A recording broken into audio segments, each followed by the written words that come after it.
Welcome to వారధి. నేను Srilatha. YCP manifesto versus కూటమి మేనిఫెస్టో. ఎవరి హామీలు బెటర్, ఎవరిని ప్రజలు నమ్ముతున్నారు? వచ్చే 10 రోజులు వైసీపీ ఏం చేయబోతుంది? వైసీపీ అధికార ప్రతినిధి రవిచంద్రారెడ్డితో టీవీ9 వారధి. ఎన్ఆర్ఐలు కాల్ చేయాల్సిన నంబర్స్ 914023490015, 914023490016. వాట్సాప్ వీడియో కాల్ చేయాల్సిన నంబర్స్ 8006036036. నమస్కారం రవిచంద్రారెడ్డి.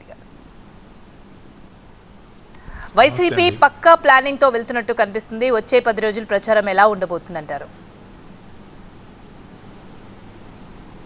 ఖచ్చితంగా చేసిన పనులు చెప్తూ ఏదైతే మేము ప్రోగ్రెస్ రిపోర్ట్తో ఓటు అడగడానికి వస్తున్నామో ఇచ్చిన మేనిఫెస్టోను అమలు చేసిన తర్వాత 99% కన్నా ఎక్కువగా, అంటే 1% కొంచెం తక్కువగా ఏదైతే చేయలేకపోయామో దాన్ని ప్రజలకి సంజాయిషి ఇచ్చుకొని 99% మేము అమలు చేసిన హామీలను చూసి, ముఖ్యంగా మేము డోర్ డెలివరీ దాకా పరిపాలన తీసుకొచ్చి ప్రతి ఇంటి గడపకి పరిపాలన పరిచయం చేసి, గ్రామ సచివాలయాల ద్వారా బాపూజీ కలగన్న గ్రామ స్వరాజ్యాన్ని ఏర్పాటు చేసి, ప్రతి 50 ఇళ్లకి ఒక వాలంటీర్ని ఏర్పాటు చేసి, రైతు భరోసా కేంద్రాలు పెట్టి, ప్రతి ఒక్క సంక్షేమ కార్యక్రమం కానీ ఏ కార్యక్రమం తీసుకున్నా ప్రతి ఒక్కరిని పరిగణలోకి తీసుకున్నాం. ఏదైతే గైడ్లైన్స్ ఇచ్చాం, కులం, మతం, ప్రాంతం, పార్టీలు, వర్గాలు చూడలేదు. ఖచ్చితంగా కూడా ఇచ్చిన సంక్షేమం మొత్తం 2,70,000 కోట్ల రూపాయలకు పైగా నేరుగా ప్రజల అకౌంట్లో పడింది. గత ప్రభుత్వంలాగా జన్మభూమి కమిటీల అరాచకాలు లేవు, దాష్టికాలు లేవు, వాళ్ళ పార్టీ వాళ్ళకే ఇచ్చుకోవడాలు లేవు, ఏ పార్టీ అని ఎవరూ చూడలా. ఖచ్చితంగా కూడా చేసిన న్యాయం రాష్ట్రంలో అందరికీ సరిసమానంగా చేయడంతో పాటు మేము చేసిన సంక్షేమ పథకాలు 3,22,00,000 మందికి లబ్ధిని చేకూర్చాయి. మరి సంక్షేమం మాత్రమేనా, అభివృద్ధి లేదా అంటే ఖచ్చితంగా అభివృద్ధి పదం వైపు ఆంధ్రప్రదేశ్ దూసుకెళ్తుంది. రాష్ట్ర జీడిపి కేంద్ర జీడిపి కన్నా 3% ఎక్కువ ఉంది. దాంతోపాటు ఈజ్ ఆఫ్ డూయింగ్ బిజినెస్లో నంబర్ 1 స్థానంలో ఉంది. 4 కొత్త పోర్టుల్ని మా హయాంలో మొదలు పెట్టడంతో పాటు ఒక port, Ramayapatnam port first ship రావడానికి సిద్ధమైంది. మరి Bandar port, Kakinada gateway port, తర్వాత మూలపాడు ఏదైతే ఉందో శ్రీకాకుళం అక్కడ పోర్టు కూడా వేగవంతంగా పనులు జరుగుతున్నాయి. కేవలం శంకుస్థాపనతో ఒక పునాది రాయిని మాత్రమే వేసి వెళ్ళిన భోగాపురం ఇంటర్నేషనల్ ఎయిర్పోర్ట్ ఏదైతే ఉందో అన్ని అనుమతులు తీసుకొచ్చి అత్యంత వేగవంతంగా పనులు జరుగుతూ ఉన్నాయి. వైఎస్ జగన్మోహన్ రెడ్డి గారు చాలా పట్టుదలగా ఉన్నారు. 3 రాజధానులు అనే కాన్సెప్ట్తో ఖచ్చితంగా వైజాగ్ని పరిపాలనా రాజధాని చేసి బెంగళూరుతో, చెన్నైతో, హైదరాబాద్తో పోటీ పడే విధంగా ఐటీ హబ్లు, ఐటీ హిల్ పార్కులు ఏవైతే డెవలప్ చేస్తున్నామో ఖచ్చితంగా యువతకి ఉపాధి. టెస్లా కారు పరిశ్రమ అనకాపల్లిలో 2,500 ఎకరాల భూమిని కేటాయింపు కూడా జరిగింది. రాబోయే రోజుల్లో టెస్లా ఎలక్ట్రిక్ కార్ల యూనిట్ ఏదైతే ఉందో ఎలాన్ మస్క్ ఇండియాలో పెట్టే యూనిట్ ఆంధ్రప్రదేశ్లో వేళ్ళు ఉనుకోబోతుంది. ఇప్పటికే ఇన్ఫోసిస్ కానీ, బిర్లా క్యాస్టిక్ సోడా కానీ, బల్క్ డ్రగ్ పార్క్ కానీ, హెచ్సిఎల్ కానీ, మరి అనేక సంస్థలు, అపాచీ కానీ, సెంచరీ ప్లైవుడ్ కానీ, ఇలా అనేక సంస్థలు వేళ్ళు ఉనుకోవడంతో పాటు 13 లక్షల కోట్లకు పైగా పెట్టుబడుల ఒప్పందాలు జరిగాయి. దాంట్లో గ్రీన్ ఎనర్జీ ప్రధానమైన పాటలో ఉంటే అనేక మంది యువతకు ఉపాధి కల్పించాలనే ఆలోచనతో ఈ 4 కొత్త పోర్టులు ఏవైతే ఏర్పాటు అవుతున్నాయో వాటికి పోర్ట్ లెడ్ సిటీలుగా డెవలప్ చేసే ఆలోచనలో ఉన్నాం. దేశం మొత్తంలో కాదు, ఏషియా మొత్తంలో ఒక్క చైనా తప్ప సోలార్ లెడ్ ప్యానల్స్ ఎక్కడా తయారు చేయటంలా. కేవలం ఏషియాలో 2వ దేశంగా భారతదేశం ఉంటే భారతదేశంలో ఆంధ్రప్రదేశ్లో మరీ ముఖ్యంగా రామాయపట్నం పోర్ట్ నానుకొని నెల్లూరు జిల్లాలో ఇండోసోల్ కంపెనీ ద్వారా సోలార్ ఎల్ఈడీలు ప్యానల్స్ని తయారు చేసి అప్పుడే ట్రయల్ రన్ కూడా మొదలైంది.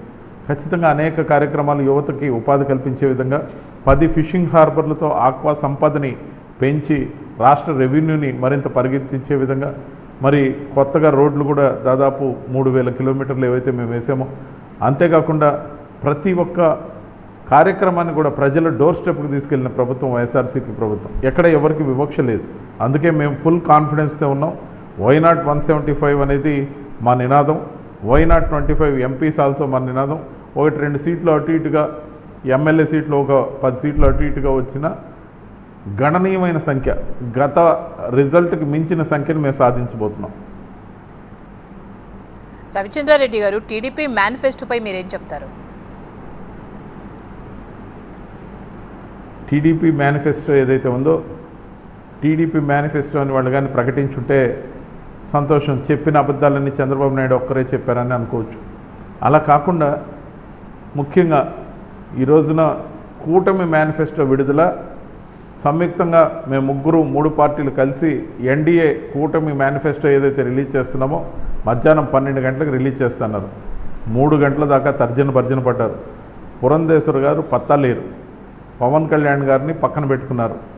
బీజేపీ రాష్ట్ర ఇన్ఛార్జ్ అయిన సిద్ధార్థనాథ్ సింగ్ గారిని పక్కన పెట్టుకున్నారు. ఎట్టకేలకు 3 దాటాక ఖచ్చితంగా కూడా విలేకరులకి మూడు పోతుంది, మనం మేనిఫెస్టో విడుదల చేయకపోతే పరువు పోతుందని ప్రజాగళం అన్న పేరుతో ఉన్న పుస్తకాలను తీసుకొచ్చి మేనిఫెస్టో అని చెప్పి ఒక ఆయనేమో సూపర్ 6 అట, ఒక ఆయనేమో షణ్ముఖ వ్యూహం అంట. నాకు అర్థం కాదు, మేనిఫెస్టోలో వ్యూహాలు ఎక్కడుంటాయి మేడం? షణ్ముఖ వ్యూహం కూడా మేనిఫెస్టోలో పార్ట్ అట. ఈ విధంగా వాళ్ళు కలగూర గంపగా వాళ్ళిద్దరూ కలిసి గుదిగురిచి వాళ్ళిద్దరు ఫోటోలు మాత్రమే. పురంధేశ్వర్ గారి ఫోటో లేదు, మోడీ గారి ఫోటో లేదు, అమిత్ షా గారి ఫోటో లేదు, జేపీ నడ్డా గారి ఫోటో లేదు, బీజేపీ ఇన్వాల్వ్మెంట్ ఎక్కడ కూడా ఆ మేనిఫెస్టోలో లేదు. కనీసం సిద్ధార్థనాథ్ సింగ్ గారు ఆ మేనిఫెస్టోని ఇలా 2 చేతులతో పట్టుకోవడానికి కూడా అంగీకరించలేదంటే దాంట్లో ఉన్న బోగస్ ప్రామిసెస్ ఏవైతే ఉన్నాయో అవి ఇంప్లిమెంట్కి ఆచరణాత్మకంగా సాధ్యం కావని ఖచ్చితంగా వాళ్ళు నమ్మారు. మోడీ గారు ఇచ్చే గ్యారంటీలని అమలు చేయడంలో వాళ్ళు ప్రాధాన్యత కేంద్రం నుంచి చూపిస్తున్నారే తప్ప ఈ ఉత్తుత్త హామీల మేనిఫెస్టోని ఎండోర్స్ చేసేదానికి కానీ కనీసం చేతితో తాకేదానికి కూడా అసహించుకున్న వైనం ఏదైతే ఉందో చెప్పకనే చెప్తుంది. ఇది ఒక 420 మేనిఫెస్టో, బోగస్ మేనిఫెస్టో, ఖచ్చితంగా ప్రజల్ని వంచే మేనిఫెస్టో. పైగా మేనిఫెస్టో అంటే సున్నా నమ్మకం ఉన్న చంద్రబాబు ఏరు దాటాక తెప్ప తగలేసినట్టు గతంలో 2014లో ఇదే కూటమితో ఆ రోజు నమ్మి మోసపోయిన బీజేపీ కూడా సంతకం పెట్టింది. అందుకనే ఈసారి వాళ్ళు జాగ్రత్త వహించారు.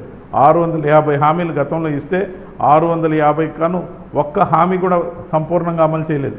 5 మొదటి సంతకాలు పెడితే ఒక్క సంతకానికి కూడా దిక్కులేదు. రైతుల సంపూర్ణ రుణమాఫీ చేయలేదు, డ్వాక్రా సంపూర్ణ రుణమాఫీ చేయలేదు, ఇంటికో ఉద్యోగం ఇవ్వలేదు, నిరుద్యోగ భృతి ఇవ్వలేదు, బెల్ట్ షాపులు తీస్తామన్న తీయలేదు. ఖచ్చితంగా కూడా ఏ సంతకానికి దిక్కులేదు. అంతేకాదు గొప్ప ఘనకీర్తి ఏంటంటే మేనిఫెస్టోని దాచేసి వెబ్సైట్ని తొలగించి వాళ్ళ పార్టీ ఆఫీస్ వెనక మేనిఫెస్టోని భద్రంగా గొయ్యి తీసి పాతేసిన పార్టీ. మేనిఫెస్టో అనేది ప్రజలకి హామీలు ఎలక్షన్కు ముందిస్తాం, అవన్నీ చేస్తామా చేస్తామా అన్నట్టు నాలుక మడత పెట్టడం చంద్రబాబుకి అలవాటు. ఆయన తప్పు చేస్తే ప్రశ్నిస్తా అని చెప్పిన పవన్ కళ్యాణ్ పత్తా లేకుండా పోయాడు. కాల్ షీట్లు ఇచ్చినప్పుడు మాత్రం ఆయనకి ఏమి ఇచ్చారో ఎంత పేమెంట్ ఇచ్చారో అప్పుడు మాత్రం హాజరయ్యారు తప్ప అది కూడా చంద్రబాబుకి అనుకూలంగా. ఖచ్చితంగా కూడా వాళ్ళకి శాంక్టిటీ లేదు. అది ఉత్త 420 మేనిఫెస్టో, మ్యానిపులేటెడ్ ఫెస్టో. రైట్ అండి. న్యూయార్క్ నుంచి సురేందర్ రెడ్డి కాల్ చేశారు. సురేందర్ రెడ్డి గారు నమస్తే అండి. రవిచంద్రారెడ్డి గారు ఉన్నారు, మీ క్వశ్చన్స్ ఏంటో అడగండి. నమస్తే రవిచంద్రారెడ్డి గారు. ఒక 3 పాయింట్స్ ఉన్నాయి సార్. ఫస్ట్ క్వశ్చన్ సార్, మీరు లాస్ట్ టైం లిక్కర్ ని పూర్తిగా మద్యపాన నిషేధం చేసిన తర్వాత ఓటు అడుగుతానని చెప్పారు, మరి చేయలేదు కదా సార్. ఓటు ఎలా అడుగుతున్నారు? జాబ్ క్యాలెండర్ అన్నారు, జాబ్ క్యాలెండర్ చేయలేదు. తర్వాత అప్పుడు నేను విజయవాడలో అమరావతిలో ఇల్లు కట్టుకుంటున్నాను కాబట్టి అమరావతి రాజధాని అని చెప్పారు 2019లో. మరి ఇప్పుడు విజయవాడ కాకుండా అమరావతి కాకుండా మీరు విశాఖపట్నం రాజధాని అంటున్నారు. అంటే ఎవ్రీ 5 years కి రాజధాని మార్చుకుంటూ ఒక్కొక్క ప్యాలెస్ కట్టుకుంటూ పోతే ప్రజలకు కష్టం కదండి. మీ నాయకుడు అంటే హెలికాప్టర్లో తిరుగుతాడు, కానీ ప్రజలు తిరగలేరు కదా అలాగా. తర్వాత ఇంకొకటి ఏంటంటే ముఖ్యంగా తెలుసుకోవాల్సింది ఏంటంటే వివేకానంద రెడ్డి మర్డర్ జరిగిన రోజు ముఖ్యంగా సాక్షి ఛానల్లో ఫస్ట్ ప్రసారం చేశారండి గుండెపోటని. అసలు ఆ గుడ్డలిపోటును గుండెపోటుగా ప్రసారం చేయించిన మేధావి ఎవరు? రైట్ అయిపోయిందండి. సురేందర్ రెడ్డి గారు చక్కటి క్వశ్చన్లు అడిగారు. ముఖ్యంగా అమరావతి అనేది అసలు లేనే లేదు ఎగ్జిస్టెన్స్లో. కేవలం అమరావతి అనేది ఒక భ్రమరావతి, ఫ్లెక్సీ రాజధాని. అక్కడ ఒక తాత్కాలికమైన సెక్రటేరియట్, తాత్కాలికమైన ఏదైతే పరిపాలనా భవనాలు కట్టారో ఖచ్చితంగా కూడా అక్కడ ఉన్న టెంపరీ హైకోర్టుతో సహా అన్నీ టెంపరీ అనే పేరుతోనే కట్టారు.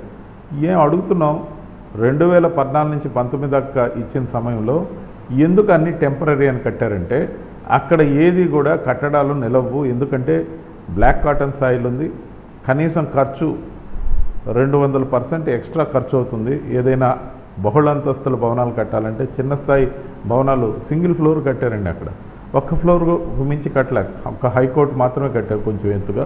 మిగతావి కట్టల. ఎందుకంటే అక్కడ సాయిల్ బేరింగ్ రేషియో అనేది చాలా కష్టం. Black soil, black cotton soil, అదన్నీ తెలిసిన చంద్రబాబు మ్యానిపులేట్ చేసి వేలాది ఎకరాలు బినామీల ద్వారా కొల్లగొట్టి తాను రియల్ ఎస్టేట్ దందా చేయడానికి ఆ రోజు ఆయన ఏర్పరిచిన CRDA అంటే Chandrababu Naidu real estate development అథారిటీగా దాన్ని మార్చి ఫ్లెక్సీలు వేసి గ్రాఫిక్స్ రాజధాని చూపించి అమరావతి అనే పేరుతో భ్రమరావతిని సృష్టించి ఆయన వెళ్ళిపోయాడు. ఆయన కనీసం ఇల్లు కూడా కట్టుకోలే. జగన్మోహన్ రెడ్డి గారు అక్కడే ఇల్లు కట్టుకున్నారు. అంతేకాదు ఈ భూభాగతం, ఈ స్కామ్లన్నీ చూసిన తర్వాత కనీసం 1,00,000 కోట్లకు పైగా కావాలని ఆయన రాసిన లెటర్ని కేంద్రం బుట్టదాఖలు చేశాక మనం వెంటనే డెవలప్ కావాలంటే రెడీగా ఉన్న వైజాగ్ని పరిపాలన రాజధానిగా చేయాలి, దీన్ని ఇలాగే శాసన రాజధానిగా కంటిన్యూ చేయాలి, రాయలసీమ జిల్లాలు కూడా వెనకబడి ఉన్నాయి కాబట్టి న్యాయ రాజధాని చేయాలనే కాన్సెప్ట్తో మేము ముందుకెళ్ళాం. ఈసారి మేము మేనిఫెస్టోలో కూడా పెట్టాం, ఖచ్చితంగా అమలు చేస్తాం. వైజాగ్ సిటీ అయితే హైదరాబాద్ తర్వాత the biggest city in United Andhra Pradesh of 23 districts. ఖచ్చితంగా కూడా వైజాగ్ అయితేనే బాంబేతో, చెన్నైతో, బెంగళూరుతో, హైదరాబాద్తో పోటీ పడుతుంది. కానీ మొదట చంద్రబాబు నాయుడు గారు ప్రకటించేశాక చర్చ పెట్టారు కాబట్టి మేము ఖచ్చితంగా మద్దతు తెలపాల్సి వచ్చింది. ఎక్కడైనా జడ్జిమెంట్ చెప్పాక విచారణ జరగదు. కానీ చంద్రబాబు నాయుడు చాలా తెలివిగా అక్కడ అమరావతిని డిక్లేర్ చేసిన తర్వాత అది కూడా ఆ రోజున విజయవాడ, గుంటూరు మధ్యలో విజయవాడ అనే పేరుతోనే క్యాపిటల్ అనౌన్స్ చేశాడు ఆయన. అక్కడ కూడా ఆయనకు కావాల్సిన భూములని కొనుక్కునేదానికి వెసులుబాటు పెట్టుకున్నాడు. అంతేకాదు 99% హామీలు మేము అమలు చేసిన తర్వాత సంపూర్ణ మద్యపాన నిషేధం మేము చేయలేకపోతున్నామని చెప్పి ఖచ్చితంగా ప్రజలకు చెప్పాం. కానీ 43,800 బెల్ట్ షాపులు లేకుండా చేసాం. 100 రూపాయలు ఉన్న దాన్ని 300 రూపాయలకు పెంచి సామాన్యుడికి అందుబాటులో తాగుడు అలవాటుకు దూరం కావాలని చూసాం. నోటెడ్ బ్రాండ్స్లన్నీ తీసివేశాం. దాంతోపాటు ఈ విషయాన్ని యాక్చువల్గా ప్రజలకు చెప్పాం, మేము 98% చేయగలిగామని. అంతేకాకుండా జాబ్ క్యాలెండర్ గురించి అడిగారు. 5 సంవత్సరాలు 2014 నుంచి 2019 వరకు చంద్రబాబు నాయుడు గారి పరిపాలనలో 31,294 ఉద్యోగాలు, గవర్నమెంట్ ఉద్యోగాలు ఆయన ఇస్తే వైఎస్ జగన్మోహన్ రెడ్డి గారు 2,31,600 ఉద్యోగాలు సచివాలయాల ద్వారా గవర్నమెంట్ ఉద్యోగాలు, పర్మనెంట్ ఉద్యోగాలు ఇచ్చారు. అవి కాకుండా కాంట్రాక్ట్ వర్కర్స్ని ఎంతోమందిని రెగ్యులరైజ్ చేశారు. తర్వాత వాలంటీర్ల వ్యవస్థ ఇచ్చారు. ప్రజలకి ప్రతి గడపకి కూడా ఏదైతే పరిచయం చేశారో ప్రభుత్వాన్ని, గ్రామాన సచివాలయాలు ఉన్నప్పుడు హెలికాప్టర్ వేసుకొని ప్రతిరోజు రాజధానికి రావాల్సిన అవసరం లేకుండా కూడా ఈ ప్రభుత్వం ప్రతి గ్రామంలో, ప్రతి వార్డులో సచివాలయాలను ఏర్పాటు చేసింది. అవసరం ఉంటే తప్ప ఖచ్చితంగా కూడా రాజధానికి రావాలి అంటే చూడడానికి రావచ్చు. ఏ మూలన్న తిరుపతికి వస్తున్నారు, ఏ మూలన్న రేపు వైజాగ్ విజిటింగ్ సిటీగా అద్భుతంగా ఉంటుంది, ఖచ్చితంగా వస్తారు. రైట్, మరో కాలర్ ఇమ్తియాజ్ దుబాయ్ నుంచి కాల్ చేశారు. ఇమ్తియాజ్ గారు నమస్తే అండి, మీ క్వశ్చన్స్ ఏంటో అడగండి. నమస్తే మేడం. నమస్తే సార్. సార్ మేనిఫెస్టో చాలా బాగుంది సార్, వైసీపీ మేనిఫెస్టో. ఈ రోజు రిలీజ్ అయిన టీడీపీ వాళ్ళ మేనిఫెస్టో చూసారంటే, ప్లస్ బాబు గారు ఈ మధ్యన మాట్లాడిన మాటలన్నీ మీరు గమనించారంటే, శ్రీలంక అయిపోయింది అని చెప్పిన నోటితోనే ఆయన జగన్ గారు ఇచ్చిన పథకాలన్నీ ఇచ్చేస్తాను, కాంగ్రెస్ కర్ణాటకలో పెట్టిన పథకాలన్నీ ఇచ్చేస్తానని చెప్పిన బైట్స్ అన్ని మీరు చూపించి ఈ విధంగా మాట్లాడిన నోరుతోనే మళ్ళీ ఇలా మాట్లాడుతున్నావు కదా అనే దాన్ని మీరు కొద్దిగా బాగా బలంగా ఇంకా తీసుకెళ్ళాలి సార్ ప్రచారంలో. ఎందుకంటే బాబు గారిని నమ్మే సిచ్యువేషన్ అయితే ప్రస్తుతం ఆంధ్రప్రదేశ్ లో లేదు. ఆయన ఏ ఎండగా గొడుగు పట్టేటట్టు ఒకసారి బీజేపీని తిడతాడు, మళ్ళీ వెళ్ళి బీజేపీలో చేరతాడు. ఏ విధంగా హవా ఉంటే ఆ విధంగా తిరిగే మనస్తత్వం ఉన్నాయి. ఆయన నమ్మే ప్రసక్తే లేదు, ఒకటి. రెండు, జగన్ గారు చేసినంత మేలు డెవలప్మెంట్ లేదు అంటున్నారు చాలా మంది. నాకు అర్థం కాదు ఏంటంటే సార్, మనుషులు బతుకుంటేనే కదా సార్ డెవలప్మెంట్.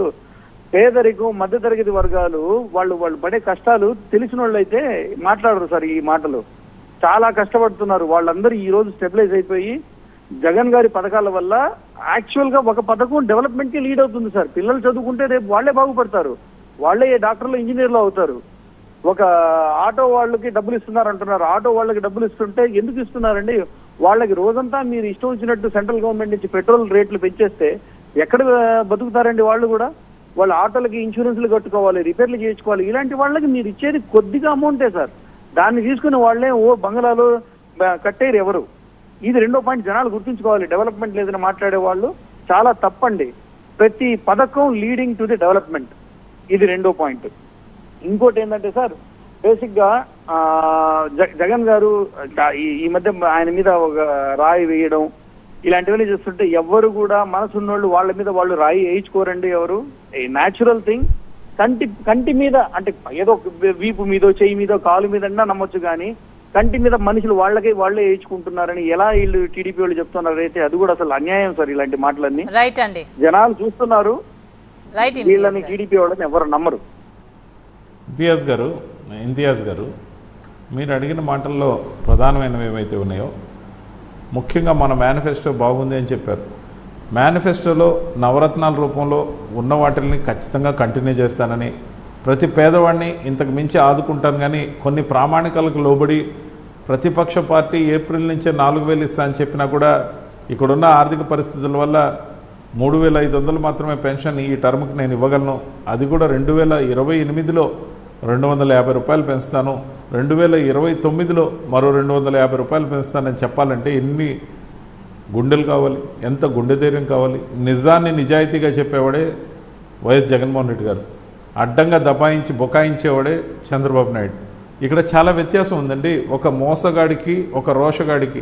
ఇక్కడ మోసగాడు చంద్రబాబు నాయుడు అయితే రోషగాడు వైఎస్ జగన్మోహన్ రెడ్డి గారు. ఖచ్చితంగా రోషంతో నిజంగా మనుషుల మీద ప్రేమతో పనిచేస్తాడు. ఇందాక సురేందర్ రెడ్డి గారు అడిగారు, ఆ పాయింట్ మర్చిపోయాను చెప్పడం, మీ ద్వారా ఇప్పుడు ఇక్కడ ప్రజల్లోకి పోయేలా చెప్తా. వివేకానంద రెడ్డి గారి హత్య కేసుని ప్రాథమికంగా ఎవరు ఇంకా విజిట్ చేయకముందే వచ్చిన ప్రాథమిక సమాచారాన్ని ఛానల్స్లో ఫ్లాష్ అయితే దాని వెనక ఎవరున్నారు, దీని వెనక ఎవరున్నారు, దాని వెనక ఎవరున్నా, దీని వెనక ఎవరున్నా, ఆ కేసుని విచారిస్తున్నది దేశంలోనే అత్యంత ప్రామాణికత కలిగిన సిబిఐ అనేది సెంట్రల్ గవర్నమెంట్ అధీనంలో ఉన్నది. సిబిఐ విచారణ పూర్తయ్యాక ఎవరైతే గిల్ట్గా ప్రూవ్ అవుతారో వాళ్ళకి చట్ట ప్రకారం ఏ శిక్షలు వేయాలో ఖచ్చితంగా వేయాల్సిందే. దానికి ఖచ్చితంగా మా మద్దతుతో పాటు మా సహకారం ఉంటుంది. కానీ ఆ విచారణలో ఉన్న కేసును అడ్డం పెట్టుకొని బాబాయి, గొడ్డలి ఇలాంటి అన్నీ కూడా మసిబూసి మారేడుకాయ ఎందుకు చేస్తాయంటే ఆ ఎల్లో మీడియా కానీ, లేకపోతే చంద్రబాబు నాయుడు కానీ, పవన్ కళ్యాణ్ కానీ వీళ్ళందరూ ఎందుకు మాట్లాడతారు, షర్మిల కానీ అంటే కేవలం 5 సంవత్సరాల పాటు మేము చేసిన అభివృద్ధితో వాళ్ళు పోటీ పడలేక, సంక్షేమంతో పోటీ పడలేక, 14 సంవత్సరాలు ముఖ్యమంత్రిగా పనిచేసిన చంద్రబాబు నాయుడు గారికి చెప్పుకోవడానికి నీరు చెట్టు ఇంకుడు గుంటల గురించి చెప్తే తరిగి కొడతారు, జన్మభూమి కమిటీలను చెప్తే ఖచ్చితంగా కూడా డిపాజిట్లు కూడా రావని భయం. అందుకని మీరు చూడండి, మేమేమో మా ప్రోగ్రెస్ రిపోర్ట్ ఇంప్లిమెంట్ చేసిన మేనిఫెస్టో 99%, మా పరిపాలన నచ్చుంటే, నేను చేసిన మేలు మీ ప్రతి ఇంటికి చేరి ఉంటే తిరిగి నన్ను ఆశీర్వదించమని అక్క చెల్లెల్ని, అవ్వాతాతల్ని, అన్నదమ్ములని అందరిని అడుగుతున్నాడు వైఎస్ జగన్మోహన్ రెడ్డి గారు. అప్పీల్ చాలా పారదర్శకంగా, క్లియర్గా, క్రిస్టల్ క్లియర్గా ఒక హీరోలాగా అడుగుతున్నాడు అప్పీల్. అదే చంద్రబాబు నాయుడు ఏమడుగుతున్నాడు, ఈ సంక్షేమ పథకాలను చేసిన జగన్మోహన్ రెడ్డిని సైకో అంటాడు, సైకో పోవాలి, సైకిల్ రావాలని కలవరింతలు పెడతాడు, పెనకేకలు పెడతాడు. మొన్న ఏదైతే కోవూరు దగ్గర, బుచ్చిరెడ్డిపాళెం దగ్గర, నెల్లూరు జిల్లాలో ఆయన పర్యటనలో ఉన్నప్పుడు ఇప్పటికిప్పుడు జగన్ నిన్ను చంపేస్తే నీకు దిక్కెవరని అడిగితే 75 సంవత్సరాల వయసున్న చంద్రబాబు నాయుడు మతిస్థిమితంతో ఉన్నాడా, అధికారి యావతో పిచ్చెక్కున్నాడా అనేది ప్రజలు గమనిస్తున్నారు. ఎందుకంటే అక్కడికి వచ్చిన జనాలు నిలబట్ల, తరలించుకొచ్చిన జనాలు ఈసడించుకుంటున్నారు. ఎక్కడ ఏ మాట మాట్లాడినా అప్లాజ్ రావట్లా. అతనికి అర్థమైపోతుంది ఓడిపోతున్నామని. ఖచ్చితంగా ఎప్పుడైతే ఓటమి భయం పట్టుకుందో జగన్మోహన్ రెడ్డి గారిని నిన్ను చంపేసి దిక్కెవరని అడుగుతాడు. జనం ఏం చేస్తారంటే చీమని నలిపినట్టు నలిపేస్తారు చంద్రబాబు నాయుడిని. జగన్మోహన్ రెడ్డి గారికి ఏమన్నా అయితే ఆయన హైదరాబాద్లో దాక్కున్నా, దుబాయ్లో దాక్కున్నా కూడా వదలరు ఖచ్చితం. ముఖ్యంగా ఒక్క మాట చెప్పాలంటే చంద్రబాబు నాయుడు గారు అధికారం కోసం పిచ్చెక్కున్నాడు. తాను చేస్తున్న పనులను కొనసాగించి ఆంధ్రప్రదేశ్ని అగ్రప్రధాన నిలపాలని, కేవలం ఆంధ్రప్రదేశ్కు మాత్రమే స్టిపులేట్ అయిన పార్టీగా వైఎస్ఆర్సీపీని నిబద్ధతతో పనిచేస్తూ మరి ఏ రాష్ట్రంలో కూడా పక్క చూపులు చూడకుండా ముందడుగు వేస్తున్నది వైఎస్ జగన్మోహన్ రెడ్డి గారు. ఖచ్చితంగా కూడా థంపింగ్ మెజారిటీతో మాకు వచ్చిన 151 సీట్లకు మించి మంచి సీట్లను సాధిస్తాం. అదేవిధంగా ఎంపీ సీట్లను కూడా సాధిస్తాం. రవిచంద్రారెడ్డి గారు, మోదీ ఫోటో లేని ఈ మేనిఫెస్టోకు కారణం ఏంటి? వారిలో వారికే సమన్వయం లేదా? ఏ కారణాలు ఉండొచ్చు అంటారు? ఇది మీకు ప్లస్ కాబోతుందా? ఖచ్చితంగా ప్లస్ అవుతుంది. కేంద్రంలో మరోసారి అధికారంలోకి వస్తుందని అన్ని సర్వేలు చెప్తున్న మోడీ గారి ప్రభుత్వం ఏదైతే ఉందో రిపీట్ అవుతుందని చెప్తున్నారు.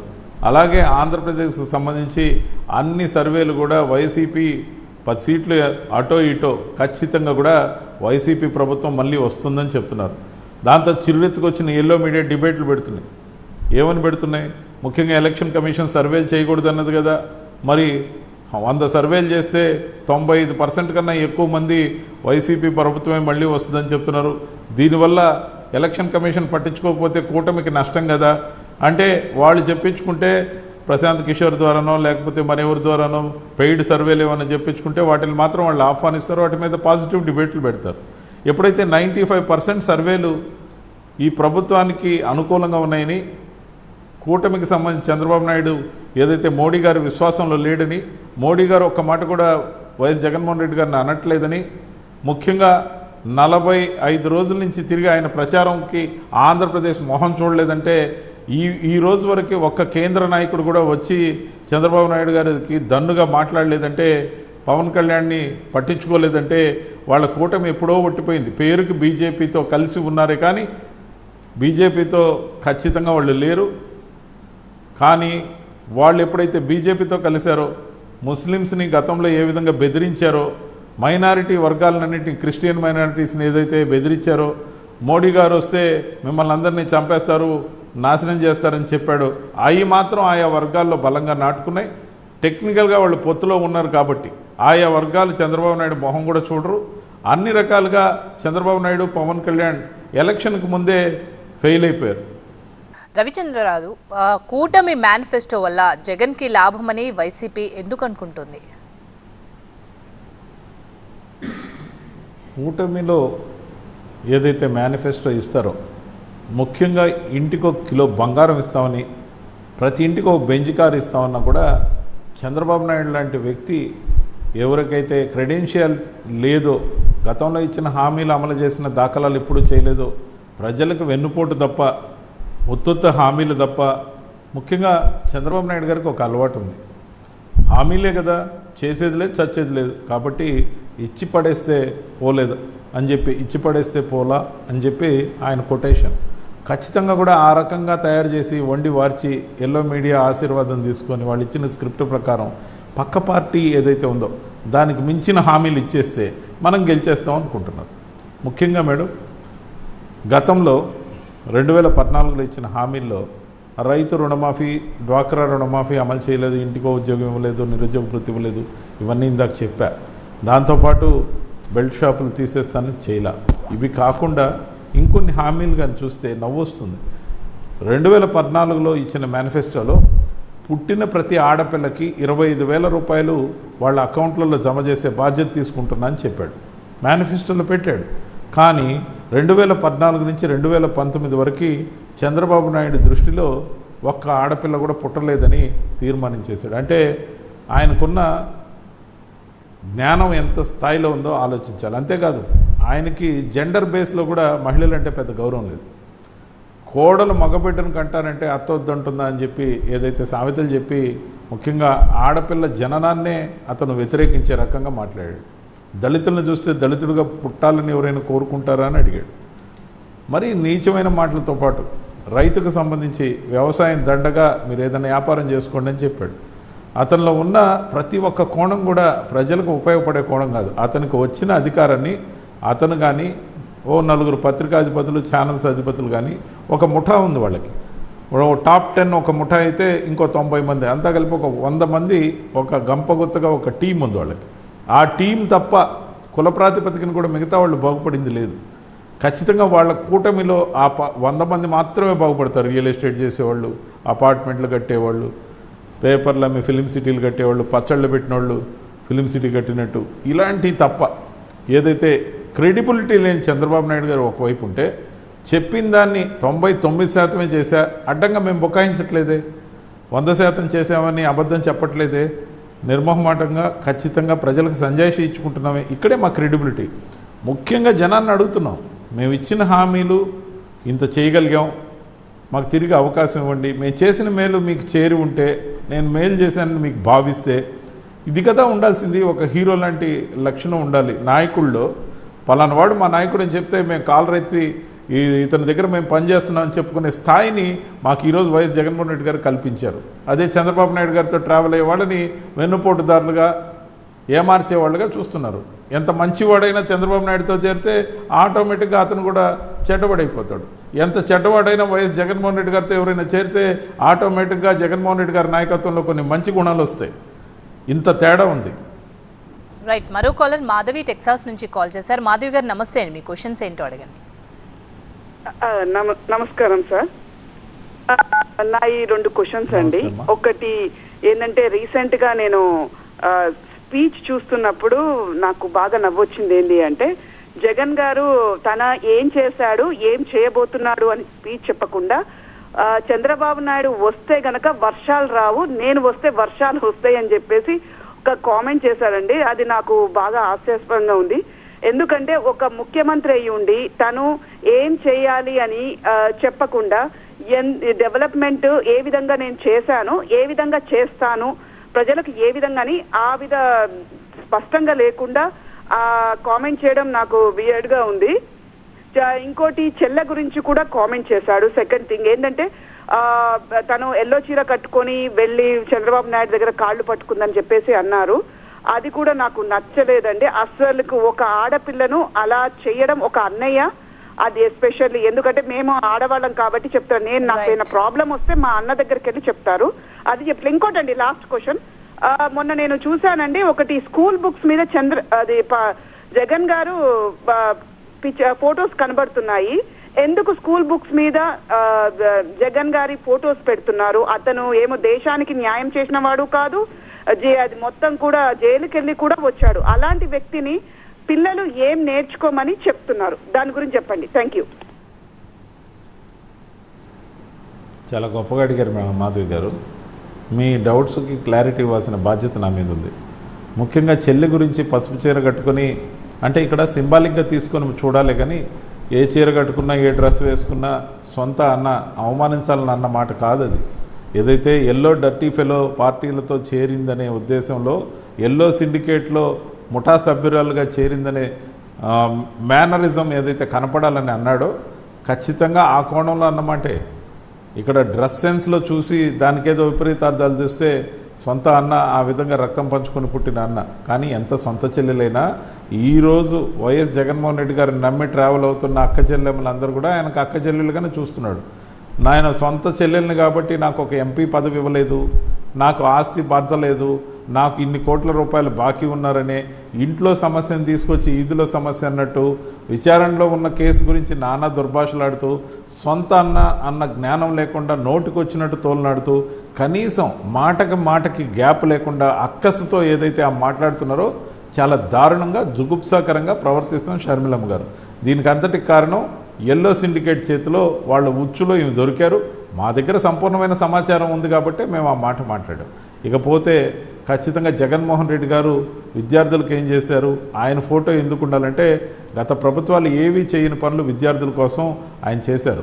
నాడు నేడు ద్వారా ఏదైతే స్కూళ్ళన్నింటినీ ఆధునీకరించి ఇన్ఫ్రాస్ట్రక్చర్ అంతా కరెక్ట్ చేసి బౌండరీ వాల్స్ కట్టడంతో పాటు ప్లే గ్రౌండ్స్తో పాటు స్కూల్ బిల్డింగులతో పాటు కలరింగ్తో పాటు బెంచ్లతో పాటు డిజిటల్ క్లాస్ బోర్డులతో పాటు బుక్స్ అన్నీ ఉచితంగా టెక్స్ట్ బుక్స్ నోట్ బుక్స్ ఇవ్వడంతో పాటు విద్యా దీవెన వసతి దీవెన ఇవ్వడంతో పాటు అమ్మఒడి ఇవ్వడంతో పాటు స్టాండర్డ్గా సిలబస్ ఏదైతే ఉందో ఇంగ్లీష్ మీడియంలోకి తీసుకురావడంతో పాటు ప్రతి స్కూల్లో ర్యాంకులు సాధించే విధంగా నారాయణ చైతన్యాలు పడిపోయే విధంగా గవర్నమెంట్ స్కూల్స్ని ఏదైతే డెవలప్ చేస్తున్నాడో దాంట్లో చిన్న ఫోటో ముఖ్యమంత్రిగా ఉంది కానీ ఆయన పార్టీ నాయకుడిగా లేరు. ఇవన్నీ చేస్తున్న ముఖ్యమంత్రి గారి ఫోటో ఉండడం అనేది ఆయన జైలుకి వెళ్ళొచ్చాయంటే ఆయన జైలుకి వెళ్ళొచ్చిన తర్వాతే ముఖ్యమంత్రిగా ప్రజలు చేశారు. కాబట్టి ఈ వివక్షతో కూడిన ఆరోపణలు తప్ప పాజిటివ్ కోణం చూసే దృష్టి లేదు.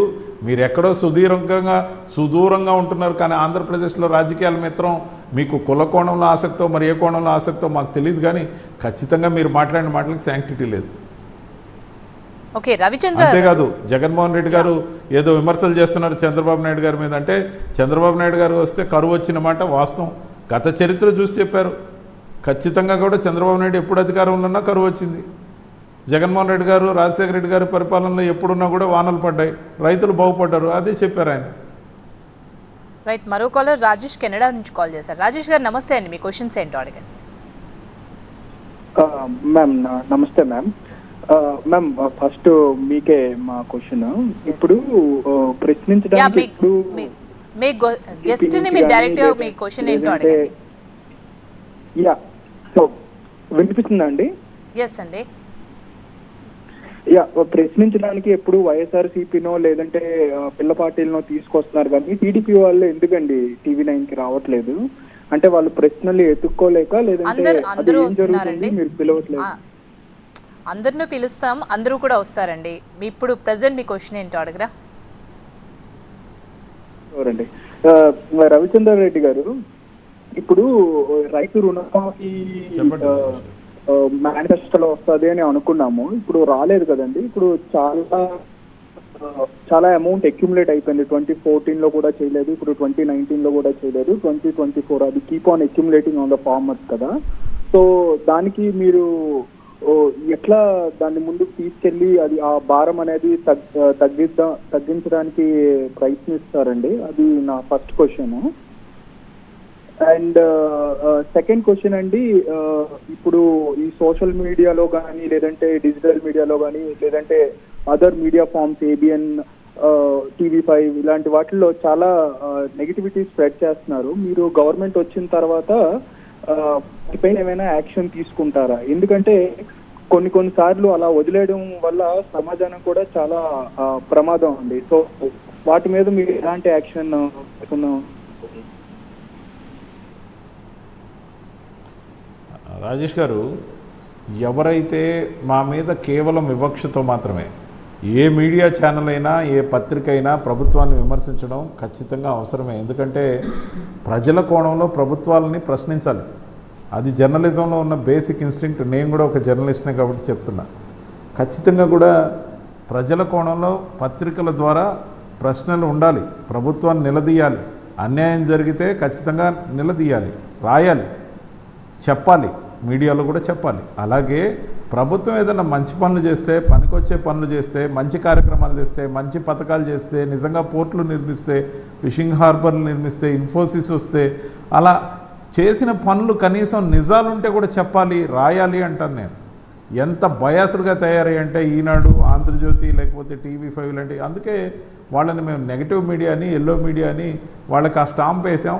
ప్రజల్లో ప్రతి దగ్గర ప్రతి బహిరంగ సభలో ఈ దుష్ట కూటమి ఏదైతే ఉందో దుష్ట చతుష్టయంగా నామకరణం చేయడంతో పాటు వాళ్ళ వార్తలు చదివితే మీరు మానసికంగా ప్రశాంతంగా ఉండరు. అంతేగాని ఖచ్చితంగా కూడా మీరు వాళ్ళ ఉచ్చులోకి పోవద్దు. ఆ పేపర్లు చదివితే ఏదో రాష్ట్రంలో అల్లకల్లోలం అయిపోద్ది అనుకుంటారు. కానీ ఆంధ్రప్రదేశ్లో ఏ నియోజకవర్గం ఆ నియోజకవర్గంలో వాస్తవ పరిస్థితులు తెలుసు కాబట్టి ఖచ్చితంగా ప్రజలు కీలెరిగి వాత పెడతారు.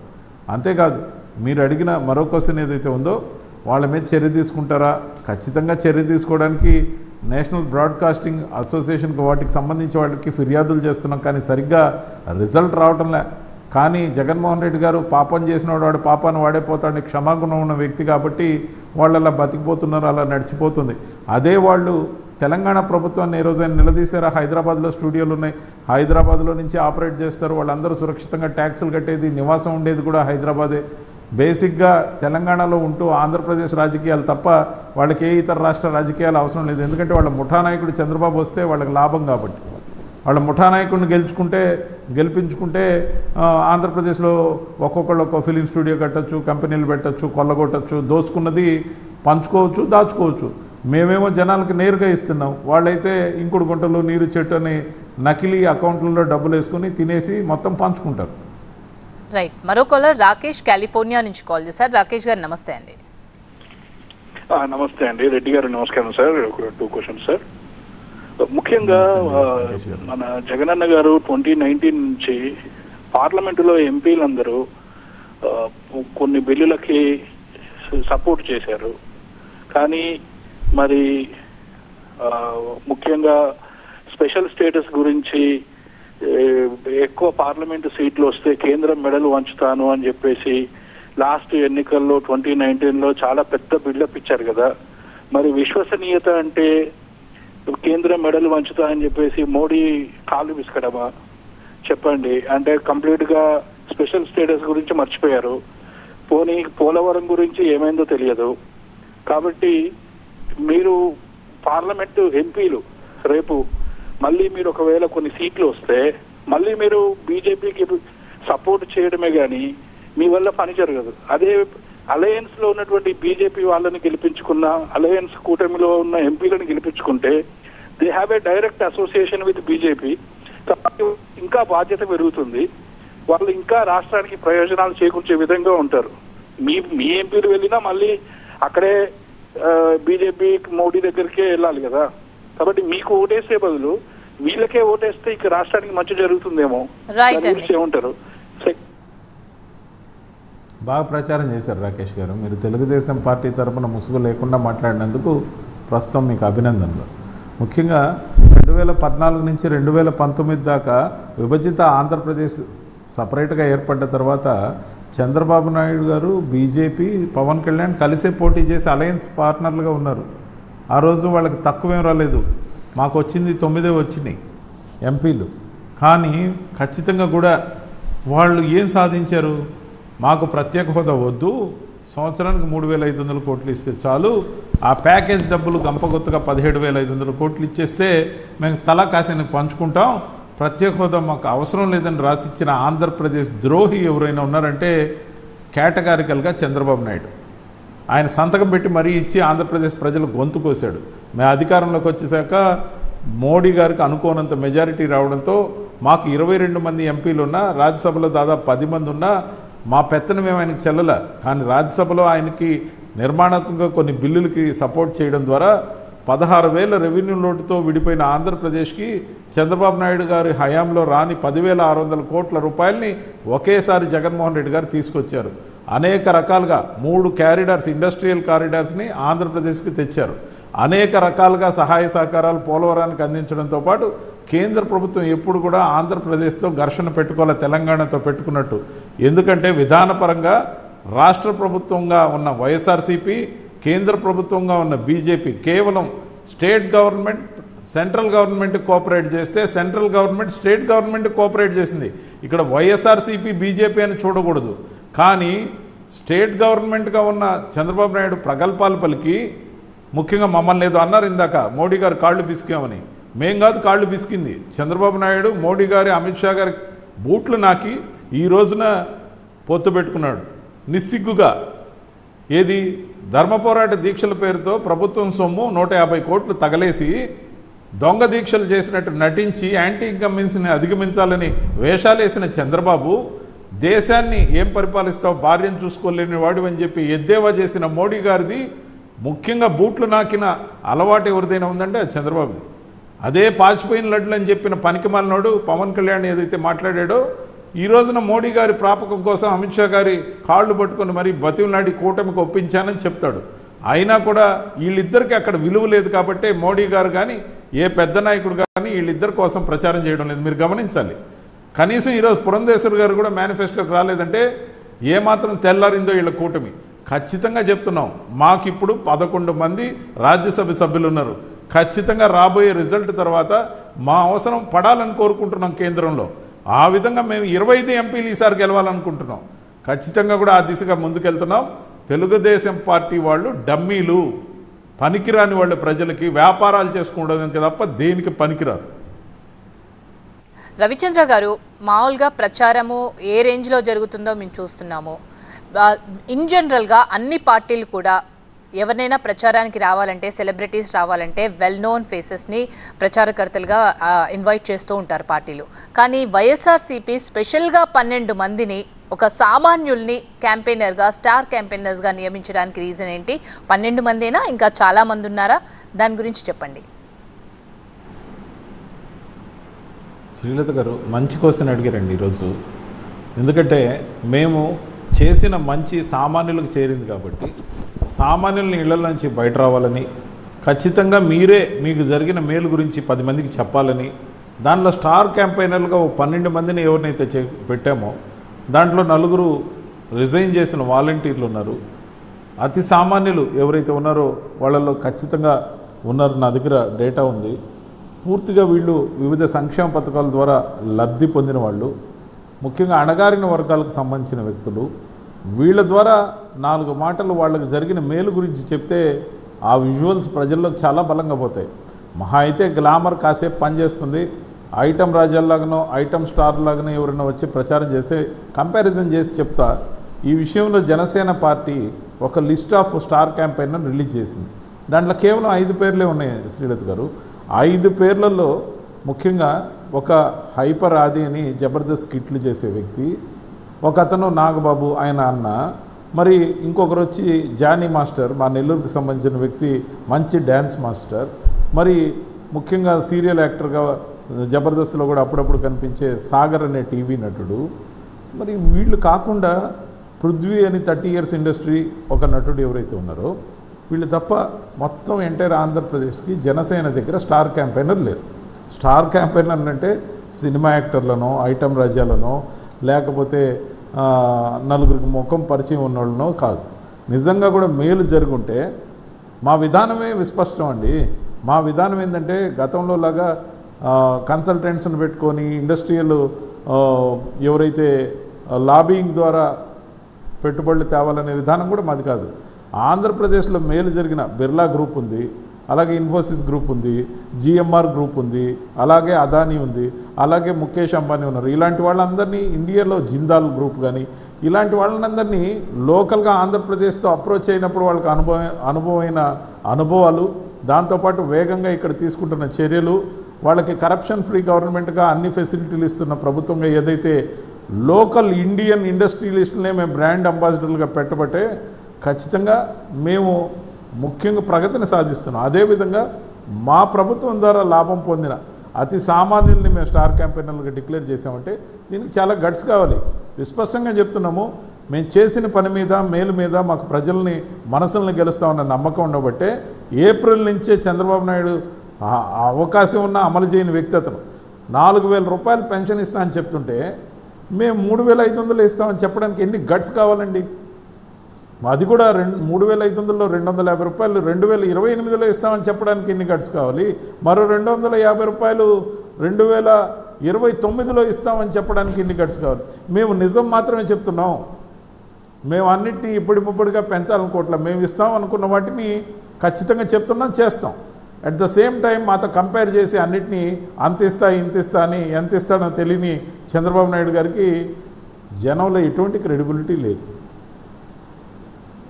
రవిచంద్ర గారు, మీ మేనిఫెస్టోని లాస్ట్ టైం మేనిఫెస్టో అయినా కూడా మీరు చెప్పింది ఏంటంటే భగవద్గీత, బైబిల్, ఖురాన్తో సమానం అని చెప్పేసి చాలా స్ట్రాంగ్గా చెప్తారు. నవరత్నాల గురించి ప్రజల స్పందన ఏంటి? మీరు దాని గురించి చాలా గ్రేట్గా చెప్తున్నారు, కానీ ప్రజల్లో ఇప్పుడు మీరు ప్రజల దగ్గరికే వెళ్తున్నారు కాబట్టి వాళ్ళు ఏమంటున్నారు నవరత్నాల గురించి? ఖచ్చితంగా కొంతమంది ఈల్డ్ అయ్యే అవకాశం ఒక 1-2% కానీ 2-3% కానీ అత్యాశ ఉండేవాళ్ళు ఈల్డ్ అవ్వచ్చు. కానీ చంద్రబాబు నాయుడు నైజం తెలిసిన వాళ్ళు ఎవరు కూడా బాబుని నమ్మొద్దు, బాబు నువ్వు మాకు వద్దు అంటున్నారు. బాబు నిన్ను నమ్మ మేము, మాకు నువ్వు వద్దు అనేది విస్పష్టంగా చెప్తున్నాను. ఎందుకంటే whatever we delivered and whatever we are assuring we will definitely deliver అనేది మా సిద్ధాంతం. అలా కాకుండా అందుకనే మేము ముందు నుంచి చెప్తూ వచ్చాం. మేము చంద్రబాబు నాయుడు రేపు వచ్చి ఉత్తుత్తి హామీలు ఇస్తాడు, ఇచ్చేదే ఉంది, ఇచ్చి పడేస్తే పోలా, ఉత్తుత్తి హామీలే కదని. చంద్రబాబు నాయుడు చేయగలిగేది ప్రజలకు ఏదైనా ఉందంటే ఒకే ఒక్క పని చేయగలడు మేడం. ఆ ఒకే ఒక్క పని ఏంటంటే సింపుల్గా ఏమార్చి మోసం చేయటం, దగా చేయటం. అదొక్కటి మాత్రం ప్రజలకు ఆయన మేనిఫెస్టోలో పెట్టకుండా ఇంప్లిమెంట్ చేసే కార్యక్రమం. సో అవర్ మేనిఫెస్టో ఎవరికైతే ఏ సంక్షేమ పథకాలు నడుస్తున్నాయో వాటిని కొనసాగిస్తామని విస్పష్టంగా చెప్పాం. చంద్రబాబు నాయుడు గారు పైకి చెప్తున్నారు, కానీ మేము ఇచ్చే ఏ సంక్షేమ పథకాన్ని కూడా అతను రాబోయే రోజుల్లో ఒకవేళ పొరపాటునో గ్రహపాటునో వస్తే ఒక్కటి కూడా అమలు చేయరు. 32,50,000 మందికి ఇళ్ల స్థలాలు ఇచ్చున్నాం, 31,50,000 ఇళ్ళ కట్టడానికి పూనుకున్నాం. దాదాపు 9 లక్షల దాకా పూర్తయినాయి. మిగతావన్నీ కూడా విడతల వారీగా పూర్తి చేసే పనిలో ఉన్నాం. ఒక్క ఇల్లు కూడా కట్టడు. ఎందుకంటే అతను గతంలో ఏ పేదవాడికి 1 సెంటు భూమి ఇవ్వాల. ఖచ్చితంగా కూడా పేదల వ్యతిరేకి చంద్రబాబు, పేదల పక్షపాతి వైఎస్ జగన్మోహన్ రెడ్డి గారు. ఈ డిస్కషన్ గ్రామాన జరుగుతుంది. చంద్రబాబు నాయుడు బంగారం కిలో ఇస్తాడంటే చాలే అని చెప్పి చాలా బూతులు తిడుతున్నారు అసహ్యంగా. రోడ్లలో ఎక్కడన్నా మైక్ పెట్టినప్పుడు యూట్యూబ్ ఛానల్స్ వాళ్ళు చెవులు పగిలిపెట్టి తిడుతున్నారు. ఖచ్చితంగా కూడా మేము నమ్మకంతో ఉన్నాం. ప్రజలు మమ్మల్ని తిరిగి ఆశీర్వదిస్తారు. ఆంధ్రప్రదేశ్ని అగ్రగామిగా వైఎస్ జగన్మోహన్ రెడ్డి గారు ముందుకు నడిపిస్తారు. రైట్, మరో కాలర్ ఫయాజ్ అబుదాబి నుంచి కాల్ చేశారు. ఫయాజ్ గారు నమస్తే అండి, మీ క్వశ్చన్స్ ఏంటో అడిగాను. నమస్తే మేడం. సార్, ఇప్పుడు స్పెషల్ స్టేటస్ అనేది అయిపోయిన చరిత్ర. ఎందుకంటే చంద్రబాబు నాయుడు గారు వెళ్ళి స్పెషల్ స్టేటస్ వద్దు, ప్యాకేజ్ కావాలి అని చెప్పి మోడీ గారి కాళ్ళు పట్టుకుని తీసుకొచ్చి అక్కడ క్లోజ్ అయిపోయిన చరిత్ర. దీని గురించి అసలు మీరు డిస్కస్ చేయాలి అనే టాపిక్ కూడా తీసుకురావద్దండి. ఎందుకంటే అది అయిపోయిన చరిత్ర, ఒప్పుకున్న తర్వాత మళ్ళీ వెళ్ళి స్పెషల్ స్టేటస్ అని అడిగే పరిస్థితి అయితే లేదు. స్పెషల్ దాని గురించి అది అయిపోయిన చరిత్ర. అలాగే అమరావతి అనేది చాలా పెద్ద స్కామ్ అండి. వీళ్ళు డిక్లేర్ చేసే ముందర వాళ్ళకి తెలిసిన వాళ్ళ చేత స్థలాలు కొనిచ్చి అదేదో పెద్ద డెవలప్మెంట్ చేసేస్తాను, రాజమౌళిని తీసుకొచ్చి 4 గ్రాఫిక్ కార్డులు పెట్టి చూపించేసి ఏదో చించేస్తాం పొడిచేస్తాం అన్నట్టు చేసి డబ్బులు మింగేశారండి వీళ్ళు. అమరావతి అనేది స్కామ్. అది కూడా అక్కర్లేదు మాకు. వైజాగే క్యాపిటల్, చాలా మంచి డెసిషన్ తీసుకున్నారు జగన్ గారు. 3 క్యాపిటల్స్ అనేది దీనికే మీరు కట్టుబడండి. చిల్లర మాటలు మాట్లాడేవి చాలా మందికి మీరు జవాబు ఇవ్వాల్సిన పని లేదు సార్. ఎందుకంటే జగన్మోహన్ రెడ్డి గారు చేసినంత సామాజిక న్యాయం మీ పార్టీలో చూస్తే అన్ని కులాలకి సీట్లు పంచినారు. ఇలాంటి పార్టీ ఒకటి ఇండియా వైడ్ గా ఏదన్నా ఒక పార్టీ ఉంటే చూపించమని చెప్పండి ఎవరినన్నా. రెండోది, నేను నా పథకాల వల్ల మీకు మంచి జరిగితేనే ఓటేయండి అని చెప్పిన మగాడెవడని ఉంటే చెప్పండి. దేశం మొత్తంలో ఫయాజ్ గారు, దేశం మొత్తంలో ఈ విధంగా నేను చేసిన పరిపాలన నచ్చి ఉంటే, నేను చేసిన మేలు మీకు చేరి ఉంటే తిరిగి నన్ను ఆశీర్వదించమని అడుగుతున్న ఏకైక పార్టీ, భారతదేశ చరిత్రలో ఎప్పుడు లేని విధంగా ఇంత నిబద్ధతతో అడుగుతున్న ఏకైక ముఖ్యమంత్రి వైఎస్ జగన్మోహన్ రెడ్డి గారు. హీజ్ ఓన్ కైండ్, ఆయన మ్యాన్ కైండ్. ఆయన ఒక చరిత్ర ఏర్పడుతుంది చరిత్ర పుటల్లో. నా పరిపాలన చూసి ఓటేయండి, నేను చేసిన మేలు మీకు అంది ఉంటేనే నన్ను ఓటు వేసి ఆశీర్వదించండి, లేకపోతే ఓటొద్దు, నన్ను ద్వేషించమంటున్నాడు ఆయన. ఇంతకన్నా దీనికి ఆన్సర్ ఏముంది? అందుకే చంద్రబాబు నాయుడు గారు పాపం రోజు తిట్టి ఆ ఎల్లో మీడియాలో నెగిటివ్ వార్తలు రాసి చచ్చిపోతున్నారు. ఖచ్చితంగా కూడా వాళ్ళు అసూయ ద్వేషాలతో పనిచేస్తున్నారు. మేము జనం మీద ప్రేమతో పనిచేస్తున్నాం. ఇంకా ప్రత్యేక హోదా అంశం అంటారా? ప్రత్యేక హోదాని హైదరాబాద్ మనం కోల్పోయినందుకు, హైదరాబాద్ రెవెన్యూలో ₹1 లేకుండా బయటకు వచ్చినందుకు మనకు కాంపెన్సేట్ చేయడానికి, ముబ్బడిగా ఆదాయం రావాలంటే అనేక ఇండస్ట్రీలు వచ్చి ఆంధ్రప్రదేశ్లో అన్ని వైపులా వేళ్ళు ఉనుకోవాలి. ముఖ్యంగా రాయలసీమ 4 జిల్లాలు, మరి ఉత్తరాంధ్ర 3 జిల్లాల్లో పారిశ్రామికీకరణ వేగవంతంగా కానీ జరిగితే వాటి వల్ల రెవెన్యూ, అనేక సంస్థల యొక్క మెయిన్ ఆఫీసెస్ ఏదైతే ట్యాక్స్ పేబుల్గా ఆంధ్రప్రదేశ్లో వేళ్ళు ఉనుకుంటే హైదరాబాద్ ద్వారా వచ్చే రెవెన్యూను వదులుకున్నందుకు మనకు కాంపెన్సేట్ అవుతుందన్న ఇంగితం కూడా లేకుండా చంద్రబాబు దాన్ని బేరం పెట్టాడు. మేము అసెంబ్లీలో 2 సార్లు తీర్మానం చేయడంతో పాటు మోడీ గారిని ప్రతి నీతి ఆయోగ్ సమావేశంలో అందరి ముఖ్యమంత్రుల ముందు మాకు ప్రత్యేక హోదా ఎప్పుడు ఇస్తారని అడుగుతూనే ఉన్నాం. దీన్ని ఇంతటితో వదలం. ఖచ్చితంగా పార్లమెంట్లో అడుగుతూనే వచ్చాం, వచ్చేసారి కూడా అడుగుతాం, ఖచ్చితంగా దాన్ని సాధిస్తాం. దేవుడు దయదలిస్తే ఆంధ్రప్రదేశ్లో మేము గెలిచే ఎంపీలు సెంట్రల్ గవర్నమెంట్లో ఎవరు గవర్నమెంట్ ఫామ్ చేయాలన్నా మా మద్దతు కావాల్సిన పరిస్థితి రావాలని దేవుణ్ణి కోరుకుంటున్నాం. ఆ విధంగా మేము గెలవాలనుకుంటాం. ఇంకా సోషల్ జస్టిస్ విషయం చూస్తే ఎంపీలు 25 మంది, 175 ఎమ్మెల్యేలు, 200 మంది ఉంటే ఈ 200 మందిలో 100కి పైగా సీట్లు ఇచ్చిన ఏకైక పార్టీ. ఓసీ సీట్లలో ఎస్సీలకి, బీసీలకి, ఎస్టీలకి ఏదైతే మేము సీట్లు ఇచ్చామో, మహిళలకు సీట్లు ఇచ్చామో, మైనారిటీలకు సీట్లు ఇచ్చామో ఇది ఒక రికార్డ్. ఈ దేశానికే ఆదర్శం అవుతుంది. ఖచ్చితంగా ఉమెన్ ఎంపవర్మెంట్ గురించి ఏదైతే మేము మా ప్రభుత్వాన్ని నడిపామో, ఇచ్చిన ప్రతి స్కీమ్ మహిళ పేరుతోనే ఇచ్చాం. ఇళ్ల స్థలం ఇచ్చినా ఇచ్చాం, ఇల్లు ఇచ్చినా ఇచ్చాం. ప్రతి కార్యక్రమానికి మహిళకి అగ్రతాంబూలం ఇచ్చాం. మహిళల్ని గౌరవించిన ప్రభుత్వం ఇది. ఖచ్చితంగా కూడా రాబోయే రోజుల్లో మేము చేసిన మేలు ఊరికే పోదు. జన సునామీలాగా పోటెత్తుతుంది. పాజిటివ్ ఓట్ బ్యాంక్ సునామీలో, పాజిటివ్ ఓట్ సునామీలో చంద్రబాబు నాయుడు పార్టీ రూపురేఖలు లేకుండా పోతుంది. ఇప్పటికే టీడీపీ అంటే టోటల్గా దివాలా తీసిన పార్టీ. ఖచ్చితంగా కూడా జూన్ 4వ తేదీతో టీడీపీ అంటే తూర్పు తిరిగి దండం పెట్టాల్సిన పరిస్థితి. రవిచంద్రారెడ్డి గారు, సంక్షేమం మెండుగా ఉంది కానీ అభివృద్ధి లేదని ప్రతిపక్షాలు అంటున్నాయి. దీనిపై మీరేమంటారు? అభివృద్ధి అంటే 5 సంవత్సరాలు పరిపాలించిన చంద్రబాబు నాయుడు గారి హయాంలో కృష్ణపట్నం పోర్ట్ ఏర్పడలేదు. దుగ్గరాజపట్నం పోర్ట్ రావాల్సి ఉంటే రాకుండా చూసుకున్నారు. రామాయపట్నం పోర్టు గురించి కథలు మాత్రమే చెప్పారు. కార్యాచరణ మేం చేశాం. మా హయాంలో 4 పోర్టులు ఏర్పడుతున్నాయి. 10 ఫిషింగ్ హార్బర్లో 8 ఫిషింగ్ హార్బర్లు పూర్తయినాయి. ఇన్ఫోసిస్ నుంచి, బిర్లా గ్రూప్ నుంచి 172 కంపెనీలు వచ్చినాయి. టెస్లా కార్ కంపెనీ రాబోతుంది. భోగాపురం ఇంటర్నేషనల్ ఎయిర్పోర్ట్ ఏదైతే ఉందో సాకారంగా పోతుంది.